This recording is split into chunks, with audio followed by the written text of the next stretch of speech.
Les premiers symptômes de la flavescence dorée ne sont pas encore visibles, mais pour François Legros, viticulteur de Saint-Vallerin, pas question de baisser la garde. La maladie touche certains pieds non loin de ses parcelles. Seule solution, traiter avec des produits phytosanitaires. Moralement, c'est difficile parce qu'on avait perdu l'habitude depuis peut-être une vingtaine d'années de faire des insecticides.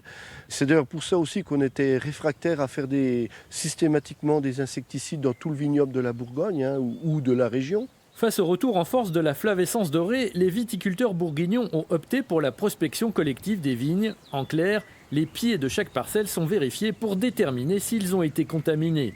En dessous de 20%, le viticulteur va couper ses pieds, faire des trous. Au-delà de 20%, c'est arrachage de la parcelle. C'est-à-dire que là, la parcelle, elle n'existe plus, on l'arrache. Donc là, c'est carrément le drame pour le viticulteur. Mais cette méthode de traitement ciblé montre peut-être ses limites. Selon le service régional de l'alimentation, le nombre de communes touchées par la flavescence dorée repart à la hausse en Saône-et-Loire. De 14 en 2018, elles sont 23 en 2019. Les viticulteurs doivent donc rester extrêmement mobilisés et vigilants. On a une tendance à la démobilisation des viticulteurs sur les prospections. On a quand même moins de participants. Il y a toujours des domaines qui ne veulent pas participer. On mise tout sur la prospection.